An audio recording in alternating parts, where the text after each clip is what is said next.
स्वागत है हमारे लखनऊ मंच न्यूज 24/7 हिंदी समाचार पत्र एवं न्यूज चैनल में। सही खबर, सच्ची खबर। कृपया सब्सक्राइब, लाइक, शेयर, कमेंट जरूर करें। नमस्कार, आप देख रहे हैं लखनऊ मंच न्यूज चैनल से सुनील श्रीवास्तव की रिपोर्ट। लखनऊ उत्तर प्रदेश से। उत्तर प्रदेश राज्य कर्मचारी महासंघ कर्मचारी एवं मजदूर विरोधी नीतियों के खिलाफ 20 मई को होगी राष्ट्रव्यापी आम हड़ताल। सुभाष लांबा। लेबर कोड्स लागू हुए तो मजदूर दोबारा बंधुआ मजदूर हो जाएंगे, कमल अग्रवाल। कर्मचारी महासंघ ने किया बिजली निजीकरण के खिलाफ आयोजित आंदोलन का समर्थन। उत्तर प्रदेश राज्य कर्मचारी महासंघ की राज्य कार्यकारिणी की बैठक राज्य प्रधान कमल अग्रवाल की अध्यक्षता में प्रेस क्लब में आयोजित की गई। बैठक में अखिल भारतीय राज्य सरकारी कर्मचारी महासंघ के राष्ट्रीय अध्यक्ष सुभाष लांबा विशेष तौर पर शामिल हुए और बतौर मुख्य वक्ता संबोधित किया। महासचिव अशोक सिंह द्वारा संचालित इस बैठक में उप राज्य कर्मचारी महासंघ के राज्य कमेटी के पदाधिकारी, महासंघ से संबद्ध विभागीय यूनियनों एवं एसोसिएशन के राज्य प्रधान व महामंत्री ने भाग लिया। राज्य कार्यकारिणी की बैठक में केंद्र एवं राज्य सरकार पर कर्मचारी व मजदूर विरोधी नीतियों को लागू करने का आरोप लगाते हुए केंद्रीय ट्रेड यूनियन का आह्वान पर आयोजित 20 मई की राष्ट्रव्यापी आम हड़ताल में शामिल होने का फैसला लिया गया है। बैठक में उप सरकार द्वारा पूर्वांचल व दक्षिणांचल डिस्कॉम को निजी हाथों में सौंपने की घोर निंदा की और सर्वसम्मति से बिजली डिस्कॉम के निजीकरण के खिलाफ बुधवार को होने वाली रैली का पुरजोर समर्थन करते हुए इसमें शामिल होने का फैसला लिया गया। अखिल भारतीय राज्य सरकारी कर्मचारी महासंघ के राष्ट्रीय अध्यक्ष सुभाष लांबा ने बैठक को संबोधित करते हुए कि केंद्र सरकार ने लगभग सभी श्रम कानूनों को खत्म करके 4 लेबर कोड्स बना दिए गए हैं और अब उन्हें लागू करने का प्रयास किया जा रहा है। उन्होंने कहा कि अगर लेबर कोड्स लागू हुए तो मजदूर दोबारा बंधुआ मजदूर बन जाएंगे। उन्होंने कहा कि सरकार जनता के खून पसीने से खड़े किए गए पीएसयू के कौड़ियों को भाव में अपने चहेते पूंजीपतियों के हवाले किया जा रहा है। इसी कारण आज सबसे धनी 1% लोगों के पास 40% धन दौलत एकत्रित हो गई है और दूसरी तरफ नीचे से 50% लोगों के पास केवल 3% हिस्सा है। उन्होंने कहा कि आउटसोर्स संविदा कर्मियों को रेगुलर करने का कोई एजेंडा ही नहीं है। सरकार ने पीएफआरडी एक्ट रद्द कर पुरानी पेंशन बहाली की बजाय यूपीएस लागू कर जले पर नमक छिड़कने का काम किया है। उन्होंने कहा कि उप सरकार उपभोक्ताओं एवं कर्मचारियों के विरोध के बावजूद पूर्वांचल व दक्षिणांचल डिस्कॉम को निजी हाथों में सौंपा जा रहा है। उन्होंने कहा कि बिजली निजीकरण के खिलाफ राज्य कर्मचारी डटकर विरोध करेंगे। उत्तर प्रदेश राज्य कर्मचारी महासंघ की प्रांतीय कार्यकारिणी की वृहद बैठक उत्तर प्रदेश प्रेस क्लब में हुई। बैठक में विभिन्न जनपदों मंडलों से पदाधिकारी व कर्मचारी नेता बैठक में शामिल हुए। बैठक में मुख्य अतिथि के रूप में अखिल भारतीय राज्य सरकारी कर्मचारी महासंघ के राष्ट्रीय अध्यक्ष सुभाष लांबा दिल्ली से चलकर शामिल हुए। बैठक में पुरानी पेंशन को लागू करने की बात कही गई। एनपीएस और उत्तर प्रदेश एस किसी हालत में कर्मचारी शिक्षक को मंजूर नहीं है। समान कार्य के लिए सभी को समान वेतन मिले। अखिल भारतीय राज्य सरकारी कर्मचारी महासंघ के राष्ट्रीय अध्यक्ष सुभाष लांबा ने संबोधित करते हुए कहा कि सरकार सरकारी संपत्तियों का निजीकरण कर रही है। इसी कड़ी में उत्तर प्रदेश सरकार बिजली का निजीकरण करने के लिए आतुर है। बिजली के आंदोलन में उत्तर प्रदेश राज्य कर्मचारी महासंघ सहयोग कर रहा है। बिजली का आंदोलन सिर्फ बिजली विभाग में काम करने वालों का आंदोलन नहीं है, बल्कि यह नागरिकों का आंदोलन है। 9 अप्रैल को लखनऊ में आयोजित बिजली आंदोलन में उत्तर प्रदेश राज्य कर्मचारी महासंघ बढ़ चढ़कर हिस्सा लेगा। उत्तर प्रदेश सरकार का संविदा व आउटसोर्स कर्मचारी देश में सबसे अधिक पीड़ित है। लोकतांत्रिक अधिकारों की सुरक्षा के लिए 20 मई की राष्ट्रीय श्रमिक हड़ताल को सफल कराना है और उसका प्रचार प्रसार करेंगे। राष्ट्रीय हड़ताल में डाक, रेलवे, बीमा, रक्षा सहित केंद्रीय व राज्य सरकारों के कर्मचारी शामिल हो रहे हैं। अमेरिका हमारे देश पर टैरिफ लगा रहा है। देश का नेतृत्व टैरिफ पर खामोश है। जनता के मुद्दों से ध्यान हटाकर वक्फ बिल की कब्र को जिंदा किया जा रहा है। महंगाई भीषण है। कर्मचारियों को संगठित करने की महत्वपूर्ण जिम्मेदारी उत्तर प्रदेश राज्य कर्मचारी महासंघ की है। उत्तर प्रदेश में वृहद कर्मचारी आंदोलन की जरूरत है, ये समय की मांग है। अखिल भारतीय राज्य सरकारी कर्मचारी महासंघ के राष्ट्रीय उपाध्यक्ष ने संबोधन में कहा कि उत्तर प्रदेश में कर्मचारी आंदोलन को गति देने की आवश्यकता है। पुरानी पेंशन को लागू कराने के लिए करो या मरो की आवश्यकता है।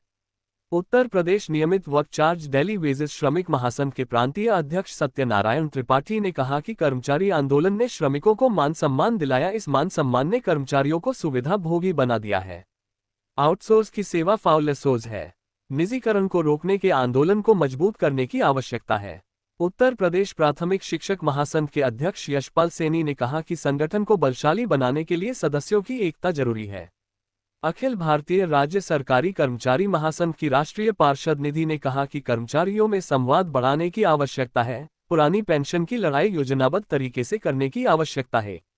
उत्तर प्रदेश राजकीय माध्यमिक शिक्षक महासंघ के प्रांतीय महामंत्री अशोक त्रिपाठी ने कहा कि उत्तर प्रदेश राज्य कर्मचारी महासंघ के झंडे तले आंदोलन को तेज किया जाएगा। पुरानी पेंशन के आंदोलन को गति देना होगा। राजकीय शिक्षकों को एसीपी का लाभ नहीं मिल रहा है। उत्तर प्रदेश लोक निर्माण विभाग मिनिस्ट्रियल एसोसिएशन के प्रांतीय महामंत्री देवेंद्र यादव ने कहा कि 20 मई की हड़ताल को सफल करने के लिए गेट मीटिंग की जाएगी। पर्चा पोस्टर के माध्यम से हड़ताल को कर्मचारियों के बीच ले जाया जाएगा।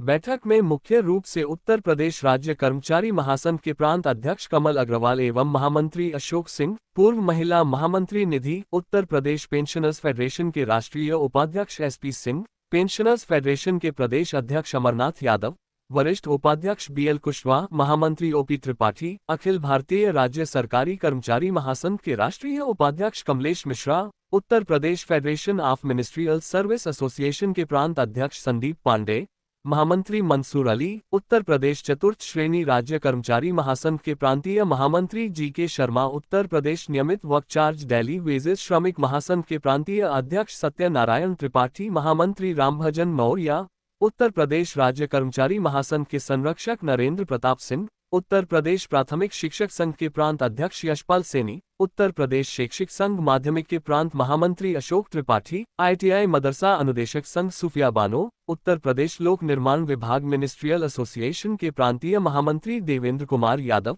जेबी सिंह, अशोक मौर्य, रंजीत कुमार, विनोद चौधरी, परवेज खान, सुधीर कुमार भारतीय शामिल हुए। बैठक की अध्यक्षता प्रांत अध्यक्ष कमल अग्रवाल ने एवं संचालन प्रसन्न महामंत्री अशोक कुमार सिंह ने किया। आप अपने क्षेत्र की समस्याओं को लखनऊ मंच न्यूज चैनल के माध्यम से सरकार एवं शासन तक पहुंचाएं। संपर्क करें 8808500090। महासंघ इसके आह्वान पर ये बैठक का आयोजन किया गया है और इसमें निश्चित तौर से हम आपसे साझा करना चाहते हैं कि केंद्र सरकार ने तमाम कर्मचारियों मजदूरों के विरोध के बावजूद जो अधिकतर श्रम कानून थे उनको समाप्त करके लेबर कोड्स बढ़ाए। इससे आने वाले टाइम में 6-8 घंटे के बजाय 12 घंटे का काम और ये जो रेगुलर जॉब था उसकी जगह फिक्स्ड टर्म एम्प्लॉयमेंट। आज अगर 100 कर्मचारी मजदूर कहीं काम करते हैं और उनको रिट्रेंच करना पड़े, छटनी करना पड़े या बंद करना पड़े कारखाने को, तो उसको सरकार की परमिशन लेने की आवश्यकता होती है। अब उसको बढ़ा करके 300 तक कर दिए। 300 तक कोई परमिशन लेने की जरूरत नहीं है। जहाँ 40 कर्मचारी कहीं काम करते हैं कोई भी कानून लेबर का उनके ऊपर लागू नहीं होगा। और यूनियन का जो रजिस्ट्रेशन है सोसाइटी एक्ट में या ट्रेड एक्ट में रजिस्ट्रेशन होता है उसको भी किसी भी समय रद्द करने का अधिकार उनको प्राप्त होगा। धरना, हड़ताल, प्रदर्शन इस पर भी एक तरीके की पाबंदी है। हड़ताल का जैसे नोटिस जाएगा तो बातचीत की प्रक्रिया शुरू होगी और जब तक वो ख़त्म नहीं होगी, चाहे 10 साल लगें, हड़ताल नहीं की जा सकती। हड़ताल अगर होगी तो गैरकानूनी होगी। गैरकानूनी हड़ताल करने पर सज़ा का, कैद का ही प्रोविज़न है और भारी जुर्माने का ही प्रोविज़न है। तो इसका मतलब ये हुआ कि जो all India state government employees federation, इस देश की सेंट्रल ट्रेड यूनियन, सरकार की नीतियों की जो जनता विरोधी भी हैं, मजदूर विरोधी भी हैं, कर्मचारी विरोधी भी हैं, उन नीतियों के खिलाफ अगर अपनी आवाज़ को बुलंद की जाएगी तो उसको रोकने का ये षड्यंत्र है। और अगर ये लेबर कोड्स इम्प्लीमेंट होंगे तो निश्चित तौर से जो मजदूर हैं वो बंधुआ मजदूर जो पुराने युग में है उस युग में ही पहुँच जाएंगे। एक तो इशू ये है। दूसरा इशू ये है कि अभी 25 मार्च को तो पार्लियामेंट का सेशन चल रहा है, फाइनेंस मिनिस्टर ने मनी बिल के नाम पर एक बिल पास करा कर जो हमारे करोड़ों की संख्या में पेंशनर हैं उनको 8वें पे कमीशन के बाद जो उसके रिकमेंडेशन होंगी वो इम्प्लीमेंट करनी है या नहीं करनी है, यानी कि पेंशनों की पेंशन रिवाइज करनी है या ना करनी है, ये सरकार ने अपने अधिकार में ले लिया। इसका मतलब ये हुआ कि जो डिवीज़न की जो पॉलिटिक्स है वो यहाँ पे इम्प्लीमेंट करेंगे कि 1 जनवरी 2026 के बाद और उससे पहले कि पेंशनर की पेंशन भी अलग अलग प्रकार की होगी। पहले वालों को रिविजन नहीं मिलेगा, उसके बाद वालों पर पे कमीशन की जो रिकमेंडेशन है जो पेंशन रिविजन की है वो उनके ऊपर लागू होगा।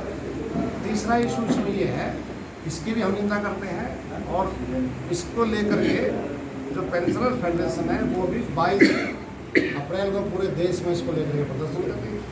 तीसरा इशू ये है कि जो पुरानी पेंशन हमारी डिमांड थी करोड़ों कर्मचारियों की कि एनपीएस खत्म हो, पीएफआरडी एक्ट बंद हो और एनपीएस खत्म हो, ओपीएस लागू हो, लेकिन सरकार ने एक और नया लेकर के आ गई यूपीएस। तो और उसमें क्या करें कि ऑप्शन है या तो एनपीएस लो या यूपीएस। हम ये कह रहे हैं कि सरकार अगर इतना दरियादली दिखा रही है कर्मचारियों के लिए तो ओपीएस, यूपीएस, एनपीएस तीनों के ऑप्शन दें, जो भी लेना चाहता है उसको ले ले, अपने आप लोकप्रियता का पता चल जाएगा। फिर हम सरकार से पूछ रहे हैं कि जब आपके जो केंद्रीय ट्रेड यूनियन द्वारा 18 मार्च 2025 को प्यारेलाल भवन नई दिल्ली में केंद्रीय राष्ट्रीय श्रमिक संगठनों का सम्मेलन हुआ है और 20 मई को हड़ताल करने का उनके द्वारा ऐलान किया गया।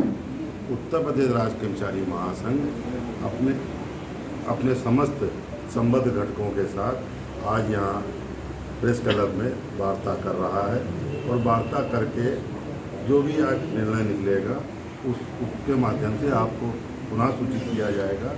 और जो हमारे कर्मचारियों की मांगें उत्तर प्रदेश में, उसमें से सबसे बड़ी बात है पुरानी पेंशन। पुरानी पेंशन कोई भीख नहीं है और कोई ये दिया जाने वाला कोई पारितोषिक नहीं है, ये हमारी सेवा काल में किए गए पूर्ण सेवा का हमको जो है करने के बाद हमको दिया जाने वाला लाभांश है। और ये जिस प्रकार केंद्र हो चाहे राज्य हो, राज्यसभा से जनप्रतिनिधियों को पुरानी पेंशन दी जा रही है, उसी प्रकार से हमारे कर्मचारियों को भी पुरानी पेंशन दी जाए। 18 महीने का डीए का कोरोना का रोका गया एरियर दिया जाए। 8वें वेतन आयोग में जो फिटमेंट फैक्टर है वो लगभग 3.12 किया जाए। 59,000 कम से कम हमारे चतुर्थ श्रेणी कर्मचारी को इसका दिया जाए।